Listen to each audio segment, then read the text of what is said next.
Pai, Senhor, igreja, a graça que nos sustenta no deserto. Vamos para a leitura? Você que tem sua Bíblia, abra em 1 Reis, capítulo 19, nós vamos ler dos versículos 1 ao 18.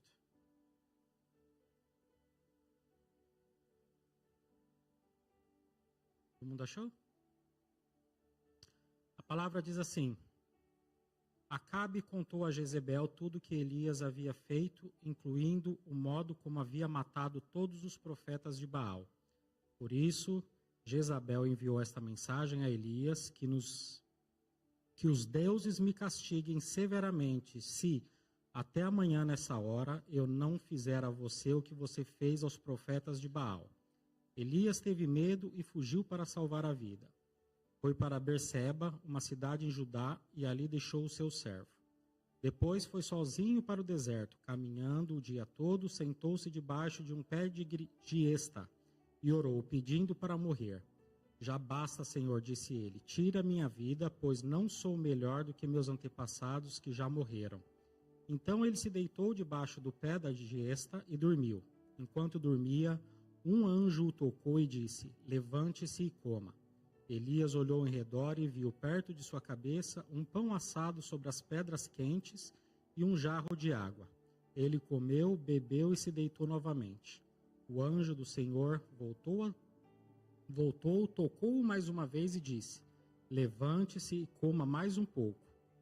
Do contrário, não aguentará a viagem que tem pela frente. Elias se levantou, comeu e bebeu.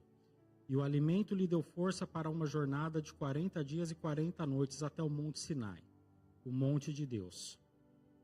Ali encontrou uma caverna onde passou a noite. O Senhor fala com Elias então. O Senhor lhe disse, o que faz aqui, Elias? Ele respondeu, tenho servido com zelo ao Senhor, o Deus dos exércitos. Contudo, os israelitas quebraram a aliança contigo, derrubaram teus altares e mataram todos os teus profetas. Sou o único que restou e agora também procuram me matar. Saia-se e ponha-se diante de mim no monte, disse o Senhor. Enquanto Elias estava ali, o Senhor passou e um vendaval atingiu o monte. Era tão intenso que as pedras se soltavam do monte diante do Senhor, mas o Senhor não estava no vento. Depois do vento houve um terremoto, mas o Senhor não estava no terremoto. Depois do terremoto houve fogo, mas o Senhor não estava no fogo. E depois do fogo veio um suave sussurro. Quando Elias o ouviu, cobriu o rosto com uma capa, saiu e ficou na entrada da caverna. E uma voz disse, o que você faz aqui, Elias? Ele respondeu outra vez, tenho servido com zelo ao Senhor, o Deus dos exércitos. Contudo, os israelitas quebraram a aliança contigo, derrubaram os teus altares e mataram todos os teus profetas. Sou o único que restou, e agora também procuram me matar. Então o Senhor lhe disse, volte pelo caminho por onde veio e vá para o deserto de Damasco. Quando chegar lá, unja Azael para ser rei da Síria. Depois unja também Jeú, neto de Ninsi, para ser rei de Israel. E unja Eliseu, filho de Safate, da cidade de Abel-Meloá, para substituir você como meu profeta. Quem escapar da espada de Azael será morto por Jeú, e quem escapar da espada de Jeú será morto por Eliseu. No entanto, preservarei 7.000 que nunca se prostraram diante de Baal, nem o beijaram. Amém? Curva sua cabeça. Querido Deus, te louvamos, Senhor, por esta noite. Senhor, te louvamos por esse dia, Pai. Estamos aqui, Senhor, reunidos, Pai, e a sua presença, Pai, é a presença mais importante nessa noite, Senhor. Sua palavra foi lida aqui nessa noite, Senhor, e nós esperamos que o Senhor venha falar aos nossos corações, Pai. Fale com aqueles, Pai, que estão buscando a Ti, Senhor. Abra os nossos olhos, Pai, abra o nosso entendimento. Em nome de Jesus. Amém. Então, essa noite eu vou pregar sobre acho que foi o maior profeta da Bíblia, que foi Elias. Você, nessa noite, já se sentiu tão cansado, desanimado, ou com medo, a ponto de querer simplesmente desaparecer, desistir de tudo? Acredito que isso já aconteceu com muitos de nós. E aqui a gente vai ver que até mesmo os homens e mulheres de Deus, usados poderosamente por Deus, passaram por este vale. E hoje vamos aprender como os maiores profetas da Bíblia. Todos aqui conhecem quem foi Elias? O nome do Elias significa o Senhor é meu Deus. Ele foi um profeta que foi levantado por Deus para poder combater a idolatria que estava acontecendo em Israel no tempo do rei Acabe de Jezabel. E ele foi um profeta que Deus deu um poder tão grande para ele que o que ele orava acontecia. A primeira vez que ele enfrentou o rei Acabe foi quando ele orou para que não houvesse chuva, e não houve chuva por 3 anos e meio. E aí houve a primeira perseguição de Elias, e ele correu para o deserto, e ali Deus mandou os corvos sustentarem ele. Ali Elias recebia pão e carne dos corvos. E depois Elias seguiu para uma cidade. Eu vou falar porque o nome não entra na minha cabeça.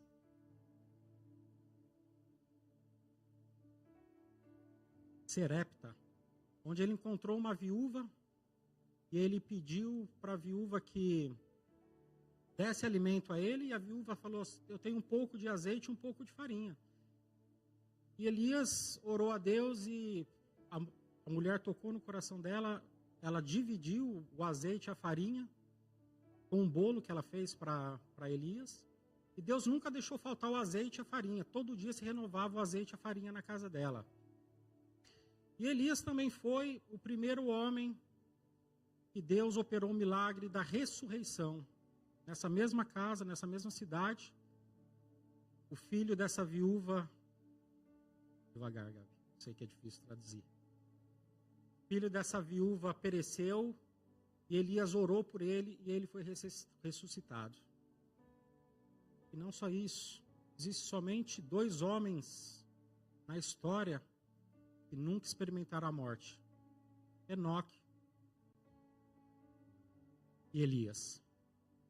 Então a gente vê aqui que Elias era um homem de Deus, segundo o coração de Deus. Ele fazia todas as vontades de Deus, e mesmo assim ele passou pelo deserto. O deserto está ali para todo mundo, gente. O deserto nós vamos enfrentar. Teve uma pessoa na Bíblia que ofereceu tudo. Ela disse: prostre-se diante de mim e eu te darei todos os reinos da terra. E teve uma segunda pessoa que falou: no mundo tereis aflição.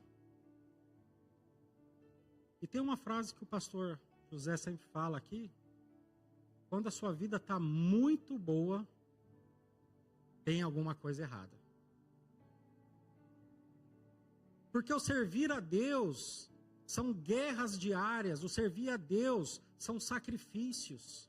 A gente busca e a gente perece muitas vezes, a gente não vai acertar todo o tempo, vai ser dolorido. A nossa busca por Deus, ela é dolorida, o caminho é estreito e a porta é estreita.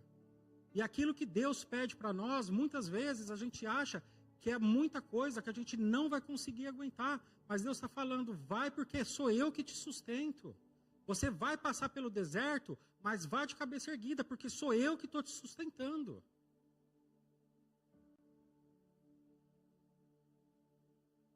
Muita gente hoje está cega, porque o nosso inimigo, hoje ele age da seguinte forma: ele vai criar situações para a gente, onde a gente não precisa buscar Deus. Porque infelizmente hoje, muitas vezes a gente só busca Deus na dor. Então, o inimigo coloca você dentro de uma prisão, porém a porta está aberta, mas ele vai tampar os seus olhos para que você não veja a porta. Então você vai viver dentro daquilo que você acha que é interessante para você, onde a sua vida está tranquila, porém você não está vendo. Mas por enquanto a porta ainda está aberta. Você ainda pode virar as costas e sair de dentro dessa prisão. O inimigo ele não vai criar situações para você para que você precise procurar a Deus. Não é isso que ele quer. Ele quer que você esteja afastado de Deus. Então Elias, ele recebe essa ameaça de morte logo após ele ter lutado contra 450 profetas de Baal. Ali ele foi desafiado e ele ergueu um altar com 12 pedras representando as 12 tribos de Judá, jogou água em volta, os profetas de Baal ali estavam orando a Deus, orando a Baal e nada aconteceu. Então Elias ora e um fogo desce do céu. E ali todos os profetas foram consumidos. Como Jezabel, ela idolatrava esses profetas, idolatrava Baal, e todos os profetas dela morreram, então ela se voltou contra Elias. Gente, isso aqui a Bíblia está dizendo, não sou eu não. O homem foi lá, enfrentou 450 homens, matou todo mundo e estava firme. Quando uma mulher foi atrás dele, o bicho achou fora.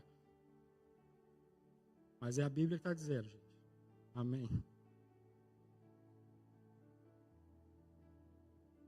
Então, ali Elias sentiu medo, porque medo todos nós sentimos.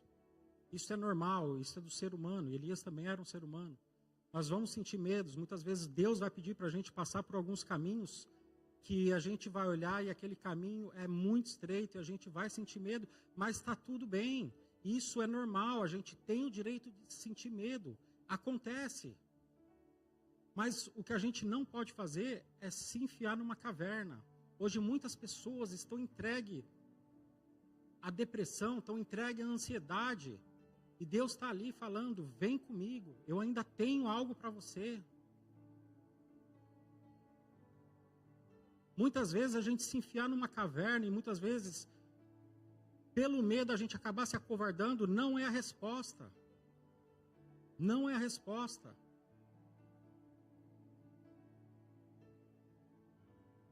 Elias, ele pede pela morte, e ali ele já tinha desistido de tudo, ele já tinha desistido da vida. E ele fala a Deus, eu fiz tudo o que o Senhor pediu, mas mesmo assim as pessoas não destruíram seus altares. Então ele chegou no limite dele. Muitas vezes a gente procura, a gente quer evangelizar, a gente procura uma pessoa, a gente fala do amor de Jesus, e essa pessoa sempre vai estar dando as costas para a gente, não acontece. Tem um amigo meu mesmo, e ele é afastado da igreja, e eu tento trazer ele para a igreja já tem muitos meses. E ele fala assim, não, semana que vem eu vou com você, nem que caia uma tempestade de fogo, mas eu vou com você. Quando chega no sábado de manhã, e aí meu brother, vamos para a igreja? Ah, hoje não dá, hoje eu tenho um churrasco para ir, hoje eu tenho aquilo. Mas eu não vou desistir, porque Deus não mandou eu desistir. Então, perseveremos, porque não é fácil. Caminhar com Deus não é fácil, mas ele vale a pena. Muitas vezes a gente passa por situações que a gente fala assim, não, aquilo foi doído, mas valeu a pena. Deus está cuidando da gente. Ali a gente vemos que um anjo chega, e qual foi a primeira coisa que o anjo fez? Foi alimentá-lo. Deus alimentou Elias. Então ali a gente vê claramente que Deus primeiro cuidou do corpo físico de Elias, para depois cuidar do espiritual. Então muitas vezes a gente está cansado espiritualmente. A gente ora, a gente batalha, a gente ora por uma pessoa, a gente ora por outra pessoa, e muitas vezes a gente cansa, muitas vezes a gente se esgota, porque a guerra espiritual existe. A guerra espiritual, ela é real. Ela acontece a todo momento ao nosso derredor. Quando você ora por uma pessoa que está em trevas, você acaba trazendo praticamente o problema daquelas pessoas para você. Mas Deus está ali para te sustentar. E muitas vezes de vez em quando a gente precisa parar. Quando a gente está cansado mentalmente, a gente só precisa parar um pouquinho e respirar. Eu vou cuidar do meu corpo físico primeiro. Porque assim Deus nos deixou o exemplo. Muitas vezes a gente precisa. Muitas pessoas têm muita fé e falam, não, vou continuar, que eu vou orar, que Deus vai me sustentar. Mas mesmo aqui, Deus está falando na palavra, não, você precisa. Às vezes a gente vai precisar fazer uma bateria de exames, quando a gente se sentir cansado, não pode deixar de orar. Mas a gente tem que procurar curar o nosso corpo físico para a gente poder nos fortalecer espiritualmente. Você nunca vai ser forte espiritualmente se você tiver um corpo cansado, um corpo denegrido, um corpo que está mutilado. Então temos que buscar o fortalecimento do nosso corpo físico para a gente poder ir para o espiritual.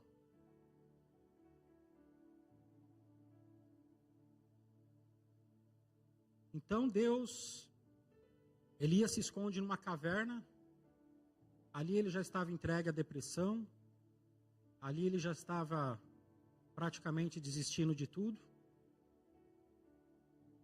E Deus fala com ele: que fazes aqui, Elias? Deus já sabia por que ele estava ali. Quando Deus enviou o anjo para ele, Deus já sabia o motivo de que Elias estava fugindo de Jezebel, o que se passava no coração dele. Deus sonda o nosso coração, Deus sabe as nossas guerras, Deus sabe por aquilo que estamos passando. Deus conhece todas as nossas lutas e as nossas batalhas. Mas muitas vezes Deus quer saber. Deus quer que você simplesmente chegue para Ele e fale: Deus, estou passando por isso e está difícil.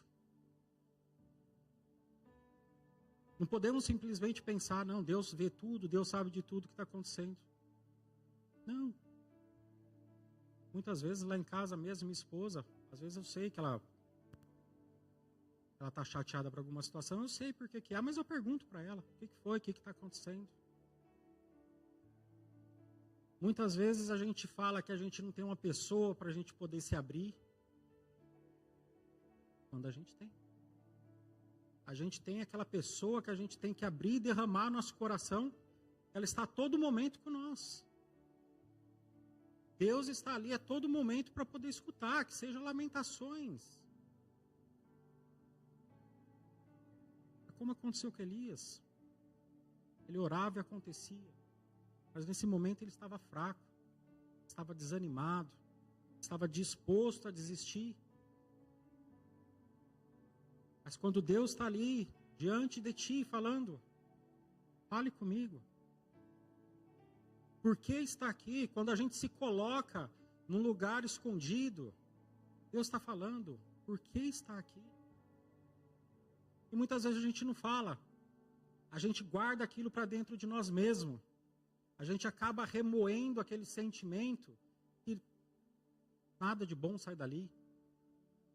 Quando você tem um sentimento, quando você tem uma raiva, quando você tem um desânimo, entregue tudo nas mãos de Deus.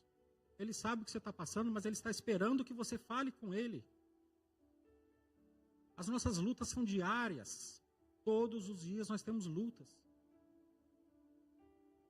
E Deus está ali para poder escutar você. É no caminho de ida para o trabalho, é no caminho de volta, é durante o trabalho. Deus está falando: fale comigo, o que fazes aqui? Por que se colocou dentro dessa caverna? Todos nós temos isso dentro de nós. Nós fugimos, nós escondemos. Mas não deixe de conversar com Deus. Eu já falei aqui muitas vezes, você não precisa saber orar para poder conversar com Deus. Se você vê a oração dos profetas, eram orações simples. Deus é um pai. É uma conversa que você tem com o pai. Deus está cuidando de nós.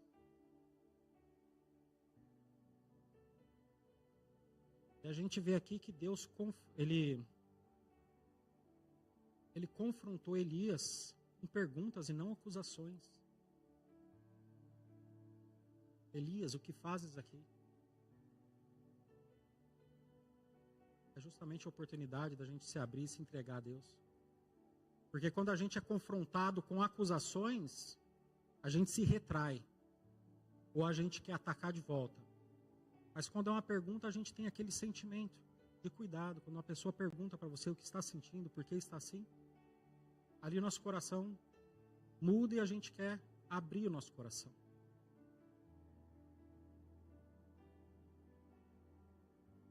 E a gente vê também que Deus, Ele se revelou ali de uma forma totalmente inesperada.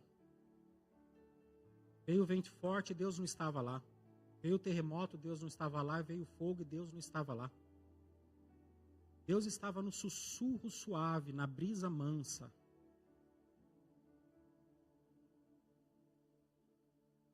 Nem sempre Deus se manifesta com poder visível. Às vezes ele vem no silêncio, na intimidade. Por isso que a Bíblia fala para você orar, você se colocar no seu quarto, no seu silêncio. Somente você e Deus, ali Ele estará. A gente sabe, o inimigo sabe tudo que Deus pode fazer. Muitas vezes a gente quer um show, a gente quer alguma coisa grandiosa. Mas o ato grandioso já foi feito na cruz do Calvário. Então a gente não tem que esperar mais ato nenhum grandioso de Deus. Milagres já foram feitos. Deus age em nossa vida, Deus opera milagres, continua operando milagres. Mas Deus está na sua intimidade. Ele está no sussurro suave, aquela brisa que toca seu rosto. Quando você está com o seu pensamento elevado a Deus, pensando em Deus, se perguntando, Deus, existe uma saída para mim? Deus está naquela brisa suave que alcança seu rosto. A gente só tem que ter a sensibilidade para poder escutar a voz de Deus.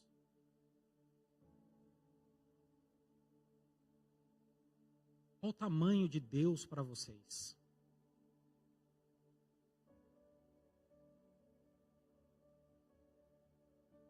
Vou dar um exemplo. Acredito que todos que estão aqui já andaram de avião. Então, quando você está no aeroporto, você vê um avião ali pelo vidro. Aquele avião é gigante. É muito grande o avião. Porém, quando o avião está lá no céu, voando, é pequenininho. Você quase não vê. Qual o tamanho de Deus para você? É o avião que está perto ou é o avião no céu? É um Deus que eu ouvi falar, eu olho de vez em quando, está ali. Ou é aquele avião que está perto de você, aquele Deus gigante, maravilhoso? Tudo depende de você. Deus está ali, está te chamando, está à sua disposição para poder conversar contigo. Mas o quanto temos buscado?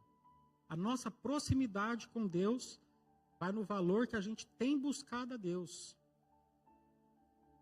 Deus é um cavalheiro, Deus ele não invade a sua vida. Mas Deus está à sua disposição para poder conversar, para poder falar contigo. Se você não procurar a Deus, você não vai achar Deus. É no desânimo que a gente procura a Deus. É na alegria que a gente procura a Deus. E Deus está ali. Para poder te suprir seu corpo físico, suprir seu corpo espiritual.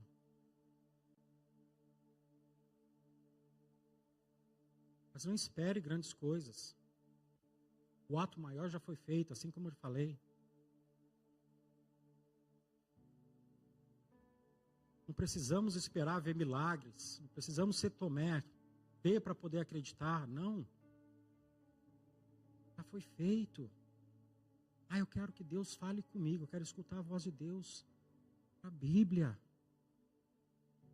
Toda a palavra de Deus para você está na Bíblia. Você procura uma resposta, a Bíblia tem para te dar. Você está procurando uma confirmação, a Bíblia tem para te dar.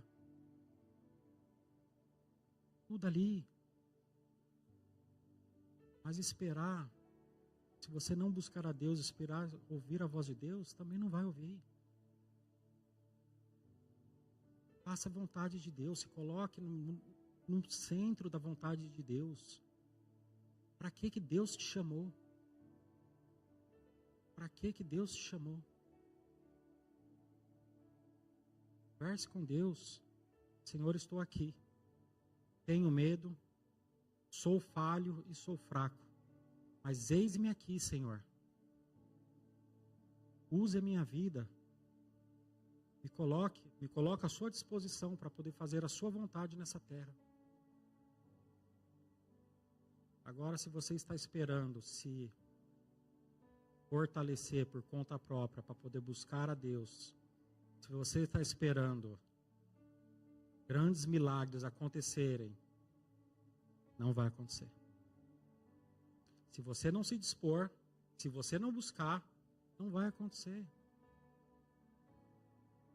Felizmente.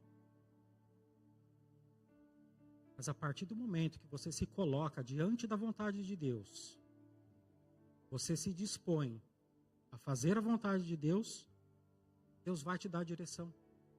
Ele vai restaurar as suas forças, vai restaurar o seu corpo físico, vai restaurar o seu espiritual e vai mandar você. Muitas vezes a gente que está caminhando pensa, não, cheguei no meu limite. Não, Deus vai lá e fala assim, não, eu tenho mais. Caminhe mais um pouco e vai.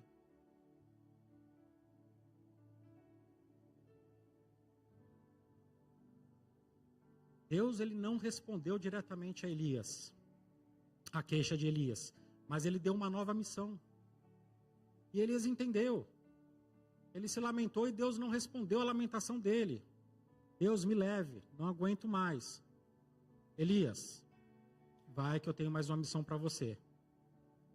Elias foi e ungiu mais 2 reis e ainda ungiu o seu sucessor, que foi Eliseu.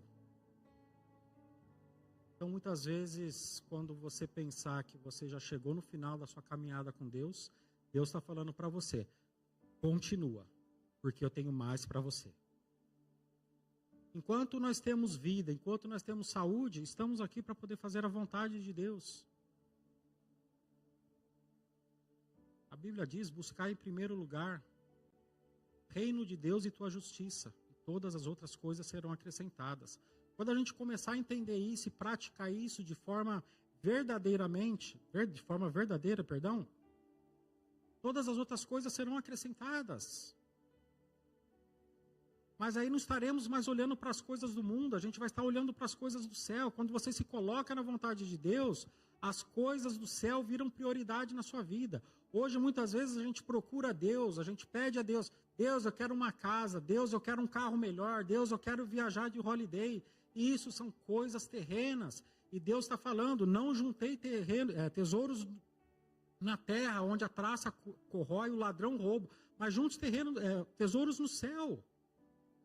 Então, a partir do momento que você entende que fazer a vontade de Deus, você se colocar na vontade de Deus e você ser um só com Deus, todas essas coisas não farão mais efeitos na sua vida.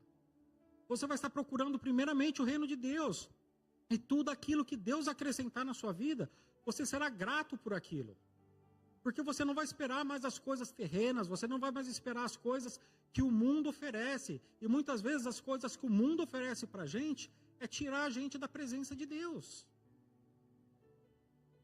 Esses dias eu estava conversando com um amigo sobre ganhar na loteria. Mas ele estava falando, se eu ganhar na loteria eu vou fazer isso, isso e aquilo. Mas eu estava pensando comigo mesmo. E eu falo com certeza, se eu ganhasse na loteria, eu acho que Deus viria em segundo lugar na minha vida, se não fosse em terceiro ou quarto. A partir do momento que você tem aquela bolada de dinheiro, muitas outras coisas vão ser prioridades na sua vida, que não vai ser Deus. E isso é um fato. As pessoas podem falar, não, se eu ganhar na loteria, eu vou fazer caridade, eu vou fazer isso, vou ajudar aqui, vou ajudar ali. Pode fazer, no começo faz. Mas depois você vai ver o que aquilo pode proporcionar para a sua vida, você acaba se afastando de Deus. Por isso que a melhor coisa que tem é viver na dependência de Deus. Senhor, eu tenho hoje. Amanhã pertence ao Senhor. E assim a gente caminha. Assim você se coloca na vontade de Deus. A partir do momento que você faz tudo conforme a vontade de Deus, no dia seguinte você vai ser sustentado. Essa é uma ciência exata. A partir do momento que você coloca tudo nas mãos de Deus, você está fazendo a vontade de Deus, todas as outras coisas serão acrescentadas. Tudo aquilo que você precisa para sobreviver.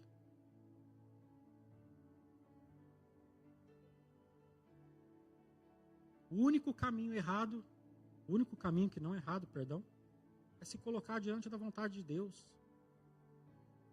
A gente não sabe como vai ser cansativo, vão tentar nos matar. Hoje em dia, quantos cristãos estão sendo perseguidos pelo mundo?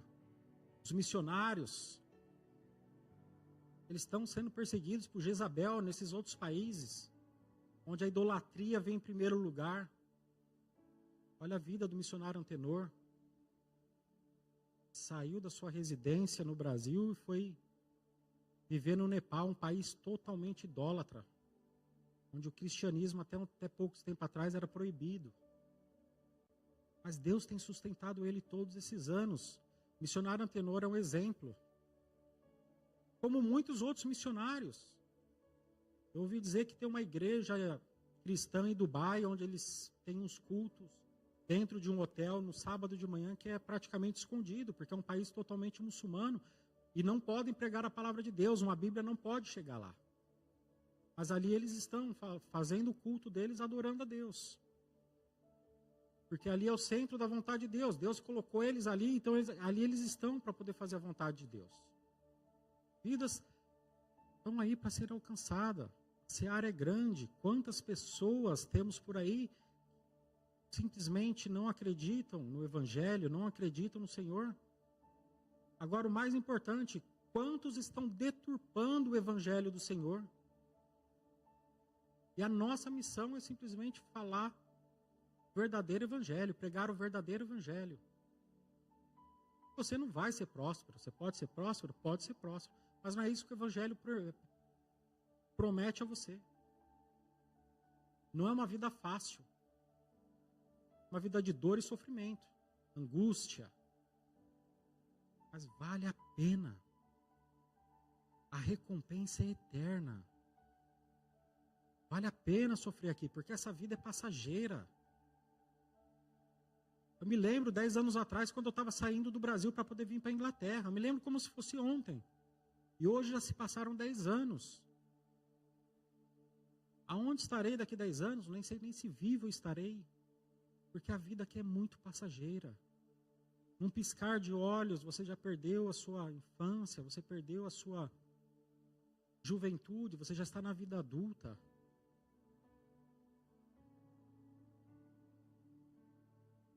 É muito rápido a vida. E o que vale a pena? Viver pelos prazeres terrenos e ter uma morte espiritual? Ou passar pelo deserto, muitas vezes se colocando dentro da caverna, mas ter a recompensa eterna, da vida eterna? A Bíblia diz que no céu é um lugar sem dor, sem angústia, sem choro.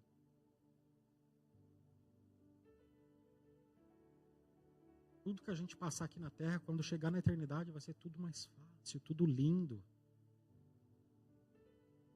Vale a pena correr atrás das coisas terrenas? Vale a pena aceitar os presentes que o inimigo tem para você? Não vou falar que a gente nunca aceitou, não, porque de vez em quando a gente aceita mesmo. A gente busca coisas que não estão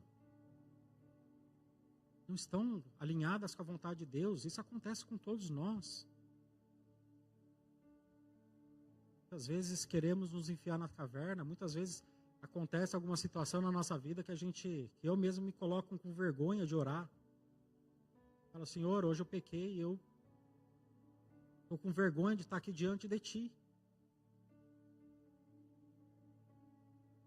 Acontece. Somos somente humanos. Mas a graça de Deus, ela nos sustenta até mesmo no deserto.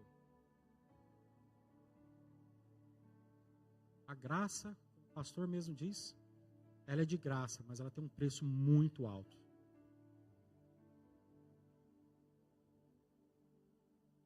A cadeia ainda está com as portas abertas, ainda podemos sair, mas vai chegar um tempo que vai se fechar e não sairmos mais.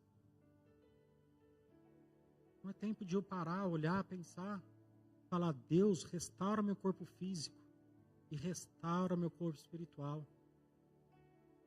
Porque ainda o Senhor tem para mim.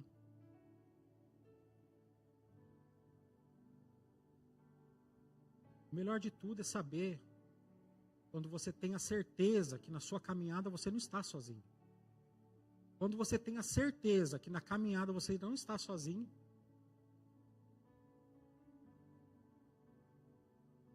não existe caverna que a gente queira se enfiar. Elias pensava que ele era o último fiel, mas Deus revela que havia 7.000 outros que não se prostraram aos outros deuses. Aí você pensa, 7.000 diante de uma nação toda não é muita coisa. Mas se a gente olhar hoje em dia para onde que o mundo está correndo, para onde que está percorrendo a humanidade, esse é um número razoável. Porque as pessoas hoje estão perseguindo algumas coisas que não estão alinhadas com Deus, ali não faz a vontade de Deus. Igrejas do Brasil que pregam o verdadeiro evangelho, você vai ver algumas coisas ali dentro, ali algumas pessoas aqui, outra ali. Agora, infelizmente, algumas outras igrejas que têm pregado o evangelho da prosperidade, essas estão lotadas. E a nossa missão, como verdadeiros servos de Cristo, pregar o verdadeiro evangelho. Os fins dos tempos estão próximos. Não sei se vocês ouviram, hoje já teve uma possível guerra entre Colômbia e Peru. Colômbia e Peru, gente. Estavam brigando por causa de terra, já mobilizaram os navios de guerra. Já estão posicionados um contra o outro lá na fronteira. Cada vez mais as profecias estão se cumprindo. É tempo de sair de dentro da caverna e enfrentar o deserto. É tempo da gente sair da nossa zona de conforto. Os tempos estão chegando ao fim.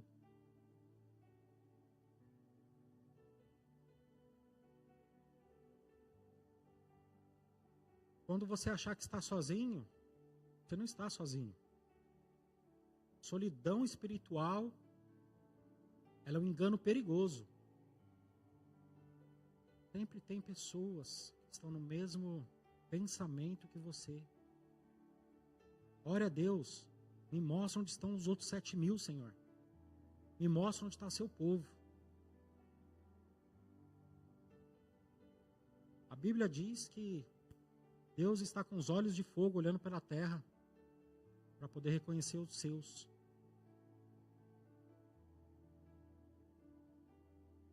Teoricamente não precisava ser assim. Acho que todos que estão aqui deveriam louvar a Deus. Cada ser humano que anda, cada ser humano que é racional e pensa, devia de buscar a Deus em primeiro lugar, mas infelizmente não é assim. Deus deu o livre-arbítrio e muitas pessoas decidiram não seguir.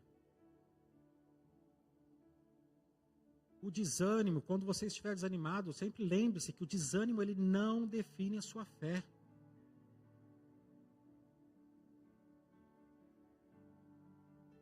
Se você é crente, se você é pastor, você não vai estar imune contra as crises emocionais. O pastor sabe bem disso, né, pastor? Às vezes, quando a gente tem que cuidar de pessoas, acredito que a irmã Lucimar, o irmão Manuel também conhece muito bem isso. É um pouco difícil. Mas isso não define. Muitas vezes quando a gente desanima, que a gente não tem vontade de orar, que a gente não tem vontade de vir à igreja, isso não define a nossa fé. Mas Deus está te chamando. O importante é o que você vai fazer com esse seu desânimo. Você vai fugir ou buscar a presença de Deus?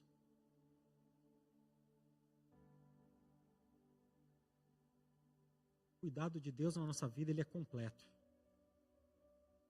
Eu disse antes, ele vai cuidar do nosso corpo físico, vai cuidar da nossa mente e do nosso espírito. A caverna não é seu destino final. Deus respeita a pausa, Ele conhece a nossa humanidade, sabe que nós somos falhos, que nós cansamos, mas Ele não nos deixa parar. Elias ainda tinha uma unção a ser liberada e uma geração a ser impactada. Depois de milhares de anos, estamos aqui falando do feito de Elias, que Deus fez na vida dele.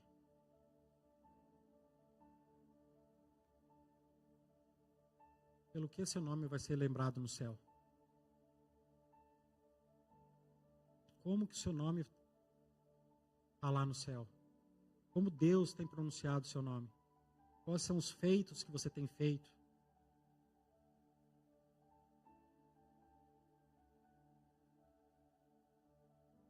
Eu vou caminhando para o final e você pode ter entrado numa caverna, mas Deus já marcou o dia da sua saída. Todos têm direito de entrar na caverna, mas Deus já marcou o dia da sua saída. Sejamos fortes, escutamos a voz de Deus, saímos dessa caverna. A brisa suave de Deus ainda sopra para quem tem ouvidos para ouvir.